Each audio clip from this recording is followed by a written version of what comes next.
안녕하세요. 일요신문 부산 경남 본부장을 맡고 있는 하용선 기자입니다. 오늘은 혁신의 현장을 가다 영상 인터뷰를 준비했는데요.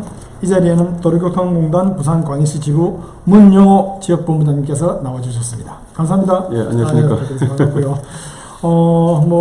간략한 인사 말씀을 여쭙으니까 바로 궁금하신 점 그렇죠. 제가 여쭈도록 하겠습니다. 본부장님께서는 페이스북에 저커버그가 페이스북을 처음에 세상에 내놓았을 때 그 페이스북의 미래의 가치를 간파하고 이를 지금 공단 홍보에 적극 활용하고 계시는데 그 일련의 과정에 대해서 간략하게 설명 부탁드리겠습니다. 네, 2010년에 저는 이제 페이스북에 가입을 하고 그 당은 이제 SNS 쪽을 활동을 많이 시작했는데요. 제가 2011년에 도로교통공단으로 신분 전환을 해서 넘어왔습니다. 그 전에는 이제 경찰에 있었는데요. 경찰에서는 이제 정보 업무를 했거든요. 그런데 일단 이쪽에 넘어오니까 그 업무가 아니지만 이게 정보에 대한 나름대로 이 갈증이 많이 생기더라고요. 그게 이제 바로 발견된 게 페이스북이었습니다. 페이스북에서는 굉장히 나이브하게 생생한 정보들이 있기 때문에 제가 매력을 갖고 그때부터 이것은 중요한 이런 소통 기구구나라고 싶어서 체제를 이제 구축해온 그런 상황이 되겠습니다. 정보계통에 거의 16년 동안 계셨다고 네, 제가 이제 부산에 1985년에 이제부터 시작해서 근무를 쭉 했는데 주로 이제 정보 쪽에서 많이 했습니다. 그래서 이제 뭐 정치, 사회, 경제, 문화 전체 전반적인 어떤 그런 이 분석도 하고 하는 그래서 어떻게 보면요 그 일반 신문사 편집국장 역할을 오랫동안 했다 이렇게 보면 되겠습니다. 아주 딱 데칼코마니입니다. 언론기관에 뭐 계시겠지만은 계셔서 모두가 똑같아요. 그래서 더더욱 언론이라든지 홍보에 대한 중요성을 갖다가 누구보다 더 잘 아시고 계셨다 그렇게 판단돼요. 네, 지금은 시대가 일단 기승전 홍보입니다. 홍보로 마무리되고 홍보가 다 말을 하는 거예요. 아무리 일을 많이 하더라도 정확한 홍보가 되지 않으면 안 되고 그다음에 국민과 소통하는 그런 홍보가 안 되면 옛날처럼 가식적으로 해서는 안 되는 거죠. 그래서 지금 홍보의 패턴들이 많이 바뀌었습니다. 그러면 이제 자연스럽게 화이통 방송을 이야기 안 할 수가 없는데 이 화이통 방송 운영하는 계기도 그런 기본적인 마인드에서 출발했다고 보면 되겠습니다. 네, 아까 같이 이제 저는 2011년부터 사실은 그 1인 방송을 시작했습니다. 그래서 처음에는 그 당시에는 이제 아프리카 TV가 국내에 있었고요. 저는 이제 그쪽은 안 하고 유스트림이라고 해서 유스트림 그 플랫폼이 미국 겁니다. 있어서 그걸 가지고 이제 처음에 시작을 했는데 그거는 이제 왜 했냐면 2011년부터 저희 도로교통공단에서 운전면허 시험 간소화 제도 개선이 있었습니다. 그걸 이제 홍보를 하려고 그러는 수단이 없었어요. 기존에 있는 방송들은 이게 뭐 방송 가치가 많이 없다고 해서 여러 번 안 해주고 저희들은 꼭 필요하고 그래서 제가 이제 그 페이스북 우리 이 소셜 전문가 그룹이 있었는데 거기서 이제 문의를 해보니까 이게 있다고 그래서 심현용 씨라고 지금 활동을 많이 하고 계시는데 그분한테 이제 이런 아이디어를 얻어가지고 시작했습니다. 그동안 그래 화이통 방송 운영을 통해서 그다음 보람이나 뭐 뚜렷한 성과가 있다면 간략하게. 일단은 저도 놀랄 정도로 이 1인 방송이 많이 발전했습니다. 그 당시 2011년 같은 경우는 일부 이제 그 게이머들만 그 파워 크리에이터가 됐었는데 지금은 유튜버가 이제 활성화되면서 굉장히 일상화되어 있고 그다음에 페이스북에 있는데 바로 방송을 할 수 있지 않습니까? 그래서 지금은 일단은 그 쓰는 이 시대에서 일단 방송하는 시대, 동영상 시대로 넘어갔다 이렇게 봅니다. 거기에서 주류를 잃었고 저 나름대로 이렇게 앞에 선두에 서서 이것을 끌고 나갈 수 있다는 것은 굉장히 행운이다 이렇게 생각을 합니다.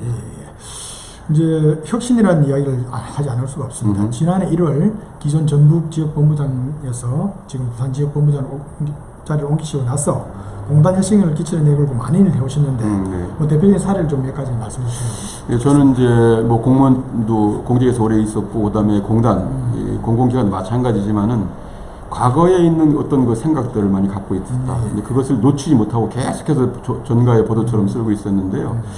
저는 혁신의 기준을 그것이 과연 합리적인 것인가. 지금 시대정신에 맞는 합리적인 것인가. 이걸 좀 굉장히 생각을 많이 합니다. 과거에는 정부에서 일반적으로 이렇게 보내는 그런 일방의 어떤 행정이었다면 지금은 쌍방의 행정이거든요. 그 중심에 들어와 있는 게 바로 이런 소통 기구도 지금 그렇게 돼야 될 거고 그래서 페이스북이 SNS라든지 플랫폼이라든지 아니면은 1인 방송 이런 걸 통해서 효율적으로 행정 업무를 하고 쌍방의 어떤 그런 걸 하는 것이 혁신의 기준이다. 그래서 저는 혁신의 기본은 합리적인 기준을 갖고 있는가 이게 가장 핵심입니다. 뭐 말씀을 제가 자료를 보니까 체육대회도 선상했어요. 뭐 그런 여러 가지 네. 사례들이 있던데. 첫 번째는 이제 혁신이라는 것이 일단 어디 조직이나 비슷하겠습니다만은 지금 이 선례 답습적이고 또 갈등이 많고 이런 게 이제 대부분 아마 그런 조직이 많이 있을 거예요. 저 같은 경우는 그런 부분들을 좀 이렇게 정리를 했습니다. 여기에 와서 교육부나 이런 데에 보면은 그 교수직들 이런 사람들이 좀 갈등이 약간씩 있고 또 아니면 이제 그 시야가 좁거나 이런 게 좀 있어요. 그래서 그런 부분도 타겟으로 삼아서 일단은 개별 면담을 통해서 여러 가지 이 현실에 대한 그 분석을 확실하게 해주고 직설법을 많이 쓰죠. 그 다음에 이제 중심을 뭐로 두냐면은 직무 중심으로 이 뭔가를 화합할 수 있는 그런 모멘트를 만들겠다 싶어가지고 제가 작년에 도전을 한 것이 뭐냐면은 이 코이카에서 에콰도르 공무원들, 교통국 간부 공무원들을 교육시키는 3년 그 계획, 공모를 했습니다. 거기에 우리 부산 국제교류재단과 협업을 통해서 저희들이 응모해서 당선이 됐어요. 그래서 이제 3년차 1개년을 아주 성공적으로 우리가 만수한 그런 바가 있습니다. 그럼 뭐 교육기관에 뭐 PB로도 지금 채택됐던. 예, 그런 굉장히 중요한 거죠. 제가 이제 그 본부에 기획부서에도 있었습니다만 일선에서 이게 본부에서 개혁했던 부분들이 일선에서 이렇게 이루어지는 게 굉장히 중요하거든요. 호흡이 맞아지는 것은. 그래서 이런 성과를 우리가 이제 매년 공공기관은 그 정부 경영평가를 이제 하게 되는데 거기다가 이제 제가 이걸 썼습니다. 그래서 굉장히 보람이 있죠. 어떻게 보면 지방조직에서 중앙조직 그 본부를 지원했다는 것은 굉장히 좋죠. 자, 공단 혁신에 관한 사례들은 좀 말씀드렸으니까 그 또 한 가지 생각을 가지고 계신 게 뭐냐면 지역 교통방송 체질이 개선돼야 된다. 이런 생각을 하고 계신 것 같더라고요. 네. 어떤 개념을 가지고 계신지 좀. 저는 이제 재작년에 전북 TVN 전북교통방송 본부장을 잠깐 역임을 했습니다. 그래서 이제 물론 이제 1인 방송을 하면서도 이 방송에 관한 많은 그 관심도 갖고 방송에 큰 대전환이 일어난 걸 저는 봤습니다. 그래서 2010년을 중심으로 해서 이 방송의 대개혁이 됐다. 분권화가 됐다. 또 시청자 주권이 확보된 그런 시기다. 이렇게 지금 표현을 하는데 그래서 이제 방송에 제가 이제 그 경험을 해보니까 라디오 방송이라는 한계가 좀 있어요. 그렇게 해서 듣기만 하는 방송이 고정관념이 있고요. 그 다음에 그대로 이 지금 뭐 TV도 마찬가지, 상업방송 마찬가지지만은 그냥 그 고비용 저율에 내지는 또 쌍방향인 일방이었던 그런 이 구조를 그대로 갖고 있더라. 그래서 이것이 타파되지 않으면은 결국은 생존하기까지도 어렵겠다. 이런 생각을 저는 갖고 분명하게 이것은 이 시정신에 맞게 뜯어 고쳐야 된다. 이런 생각을 갖고 있습니다. 저도 평소 때 좀 아쉬운 문제가 많은 게 뭐냐면 죄송스러운 얘기지만은 지역 MBC라든지 지역 민방이라든지 개인 같은 그런 쪽에서는 라디오 방송도 보이는 라디오, 실시간 스트리밍 이런 쪽에 거의 다 채널화된 그 콘텐츠를 제공하는데 제가 부산교통방송 무지 사랑합니다. 하지만 부산교통방송만큼은 그런 부분이 좀 미진하다. 이런 느낌을 받아왔어요. 예, 그런 부분에 대한 뭐 개선책을 말씀하시는 건지. 맞습니다. 왜 그러냐면은 아마 좀 우리가 그 도로통공단 안에 산하에 있는 그 교통방송 공공기관이기 때문에 조금 이제 보수적인 그런 면도 있고 그다음에 저희들이 방송을 허가를 받을 때 교통 정보를 제공하거나 내지는 여러 가지 이런 문화를 이런 쪽에 지금 많이 돼 있고 그래서 침체되어 있는 이런 정체되어 있는 교통 흐름을 좋게 한다든지 아니면 운전자들에게 신속하게 유용한 정보를 제공해서 운전자를 유익한 이런 쪽에 교통에 초점이 많이 맞춰 있기 때문에 그 청취 대상자들도 이제 운전하신 분들은 좀 많이 되어 있습니다. 그러다 보니까 이제 많은 한계가 좀 있어요. 그래서 그런 근본적인 문제가 있고 문제 또 두 가지 문제는 전반적으로 지금은 SNS 이 플랫폼 시대입니다. 그다음에 생방송 시대인데 그런 플랫폼에다가 이 프로그램, 이 콘텐츠를 옮겨 올리지 못하는 그런 전환이 없어요, 지금 현실. 그래서 그 한계가 있습니다. 그래서 제가 2011년부터 늘 보이는 방송, 라디오를 하라고 했는데 그 부분에 일부 이제 카메라는 달지만 그것이 카메라만 달아야 되는 게 아니에요. 콘텐츠를 제작해서 아까 같이 SNS의 플랫폼에 올려야 됩니다. 그렇게 해서 시너지 효과가 있어야 되는 거죠. 소위 결합이라고 저는 표현하는데 그 점에서 굉장히 시사가 크고 극단적인 어떤 반전이 없으면 생존하기 어렵다. 저는 그렇게 판단합니다. 일례로 제가 제 생각인데 방송도 어차피 국가의 자산 아닙니까? 방송 그렇죠. 교과서도. 예, 예. 그걸 갖다가 좀 더 공익적이고 좀 더 폭넓게 활용하자 그런 취지로 말씀하시려고 네, 일단은 이 방송은 굉장히 지금 오히려 그 이 모바일 시대가 됐기 때문에 네네. 라디오 방송이 더 이렇게 경쟁력이 있을 수가 있습니다. 그리고 특히 이런 각 지역의 교통 방송은 자체 제작률이 60% 이상 됩니다. 그렇기 때문에 지금 이제 이 모바일 세대나 이런 데들은 자기가 중심이 돼야 되는 거예요. 그 다음에 지역에 자기가 주인공이 돼야 되고 또 즐길 수 있어야 되고 또 쉬워야 돼요. 그 다음에 쌍방향이 돼야 된다. 그것이 바로 모바일 시대의 특징입니다.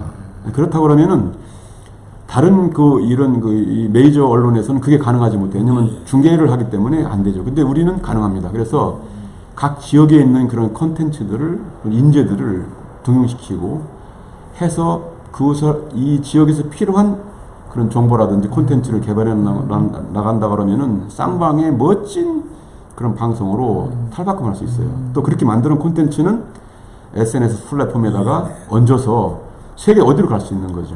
그것이 핵심입니다. 알겠습니다. 지금 뭐 부산교통방송이 좀 이 변화되는 어떤 그런 기류를 좀 느끼고 나는 게 있습니다. 일단은 저희들 이 교통 방송의 본부에서는 이런 기류를 어느 정도 느끼고 있습니다. 그래서 지금 이제 유튜브 방송이라든가 이런 쪽으로 전환하려고 생각은 많이 하고 있어요. 그래서 이제 그런 전환은 지금 갖고 있는데 그것을 구체적으로 경험했던 사람들이 세련되게 교육하거나 방향을 잡거나 내지는 현장에서 적응시키는 과정, 조련시키는 과정이 굉장히 필요하다. 이것은 여기 있는 그 신문이라든지 아니면 또 일반 메이저 언론에서는 어려워요. 이 벌써 그것이 독이 돼 버렸어요. 고비용 저효율. 그 다음에 쌍방향이 아니는 거예요. 지금 그게 경쟁력이 없는 거 다른 게 아니에요. 쌍방이 아니기 때문에 그런 거예요. 그것도 쌍방이에요. 그래서 지금 노력하려고 이제 이런 데도 유튜브로 방송을 경험해 이렇게 많이 하지 않습니까? 그래서 저희들도 마찬가지로 그런 노력들이 배가 되어야 된다고 생각합니다. 알겠습니다. 오늘 참 여러 가지 좋은 말씀 많이 해주셨는데 앞으로의 계획이나 행보에 대해서 뭐 그런 또 말씀해 주시면. 저는 이제 평생 동안에 이런 정보를 다뤄왔던 그런 거, 특히 이제 언론의 어떤 기능들을 다뤄왔다. 저는 이제 볼 수 있고요. 그 다음에 이제 아까 말씀드린 대로 현대의 사회는 기승전 홍보입니다. 홍보가 백미를 차지하는, 그렇지 않으면은 홍보전이라고 봅니다. 그래서 이제 거기에서 우위를 차지 못한다 그러면 경쟁이 떨어지는 거다 이렇게 보는데, 그래서 거기에는 최첨단의 어떤 그런 이 홍보 기능들이 결집돼야 된다는 생각이 듭니다. 그 중에서 지금 현재 이제 시대에서 가장 각광받는 것 자체가 SNS 네트워크 플랫폼이고, 두 번째는 유튜브를 대표적으로 얘기하는 이 1인 방송, 즉시 어디서나 할 수 있는 방송, 그것이 굉장히 중요하다 이렇게 좀 생각을 하기 때문에 그것을 통해서 혁신을 하고, 그 다음에 각자 이런 출연하는 사람들이 그런 그 개념들을 알아서 자율적으로 내지는 또 홍길동처럼 많은 콘텐츠, 다양한 이 복합적인 이 니즈를 반영한 그런 콘텐츠가 개발이 되어야 된다 이렇게 생각됩니다. 이건 뭐 여담입니다만은 저는 부산교통방송을 갖다가 저기 운전할 때 틀거든요. 그 시간마다가. 그러면 사실은 거의 트로트 음악이 나왔습니다. 제가 뭐 트로트 음악을 싫어한다는 얘기는 아니지만은 저 같은 연령층에는 트로트 음악보다 또 가요라든지 팝이라든지 다양한 음악을 듣길 원하는데 앞으로 뭐 그런 거 좀 기대해도 되겠습니까? 네, 앞으로 괜찮을 거예요. 왜냐면은 이제 지금 아까 같이 그 시청자층을 좀 이게 확대시켜야 되겠다 이런 것인데,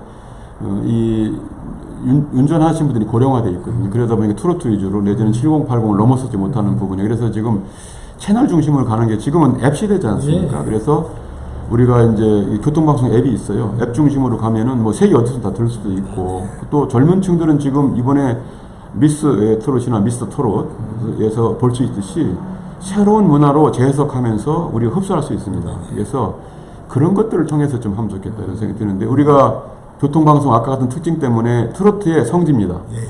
다른 데는 틀어주는 데가 없어요. 그래서 여기가 굉장히 좋은데, 그런 것처럼 이렇게 그런 부분들을 잘 믹싱하고 하다 보면은 시청자층을 좀 넓힐 수 있고, 그 다음에 국민 속으로 파고 들어가면서 뭔가를 유익한, 그 다음에 공익적인 거면서도 좋은 거, 이런 걸 할 수도 있어요.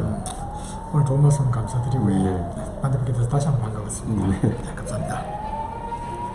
마지막 멘트 하시죠. 지금까지 도로교통공단 부산광역지부 문영호 지역본부장님 만나뵀습니다. 이러시면 영상 인터뷰는 기사로도 다시 업로드될 계획이니 많이 봐주시기 바랍니다. 감사합니다. 감사합니다.